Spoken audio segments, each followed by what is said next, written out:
महाराष्ट्र विधानसभा चुनाव के लिए महाविकास अघाड़ी में सीटों पर आम राय बनती नजर आ रही है।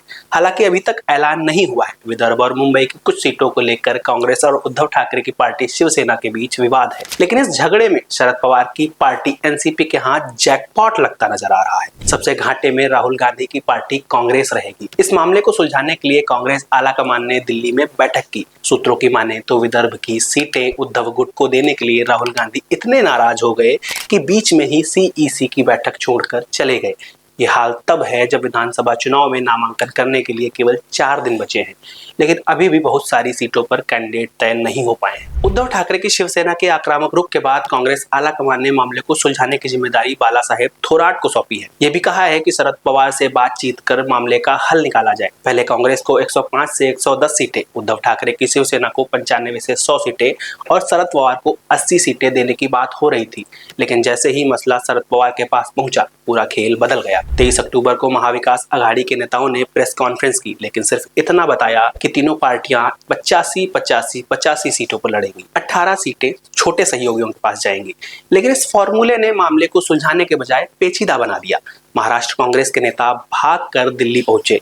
दिन भर सीईसी की बहस चलती रही। बाद में कहा गया कि महाविकास अघाड़ी का 90-90-90 सीटों का बंटवारा सुलझ गया है। इससे लगता है कि तीनों पार्टियां 90-90 सीटों पर चुनाव लड़ने जा रही हैं। मगर वक्त बीता, मामला फिर पलटा। नई खबर आई कि कांग्रेस 105 सीटों पर चुनाव लड़ेगी। अभी भी यह फाइनल आंकड़ा नहीं है, क्योंकि उद्धव ठाकरे अपनी सीटें छोड़ने के लिए तैयार नहीं है। तो फिर नफा नुकसान आखिर किसका? अब तक जब भी महाविकास अघाड़ी पर चर्चा हो रही थी तो कहा जा रहा था कि शरद पवार की पार्टी 80 सीटों पर चुनाव लड़ेगी, लेकिन कांग्रेस और ठाकरे के बीच वाद विवाद के बाद कहा गया कि तीनों पार्टियां 85-85 सीटों पर लड़ेंगी।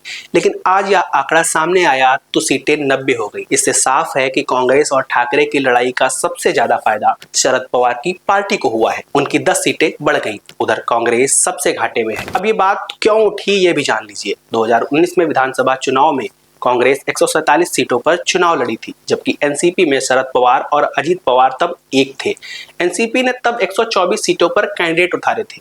बीजेपी के साथ लड़ी शिवसेना भी ठाकरे और सिंधी गुट नहीं एक मयान दो तलवारें थी। एनसीपी और बीजेपी तब 124 सीटों पर चुनाव मैदान में थी। इस लिहाज से देखें तो शिवसेना और एनसीपी में दो फाड़ हो गए, लेकिन सीटों के मामले में उनकी ताकत अभी भी बनी हुई है। सबसे ज्यादा फायदा शरद पवार गुट को होता नजर आ रहा है। अब उनकी बात कर ले जिनकी बात महाराष्ट्र में कोई नहीं कर रहा, जो यूपी में कांग्रेस के साथ गठबंधन में रहते हुए भी कांग्रेस को दगा दे गई। नाम है समाजवादी पार्टी, जो महाविकास अघाड़ी को अल्टीमेटम दे रही है। सपा नेता अबू आजमी ने कहा, हमने 5 उम्मीदवारों के नाम घोषित किए। जो लोग एमवीए सरकार बनाने की बात कर रहे हैं वह अभी तक टिकट बंटवारा नहीं कर पाए। अगर हमें 5 सीटें नहीं मिलती तो 25 से 30 निर्दलीय उम्मीदवार लड़ाऊंगा। हालांकि वक्त बीता तो वे अपनी बात से पलट गए। कुल मिलाकर देखें तो महाराष्ट्र की सियासत भी यूपी के पैटर्न पर चल रही है। गठबंधन में जिसकी जितनी हिस्सेदारी उसकी उतनी दावेदारी। यूपी में अखिलेश ने कांग्रेस की नाक में तब तक दम किया जब तक कांग्रेस ने खुद का लाव लश्कर समेट नहीं लिया।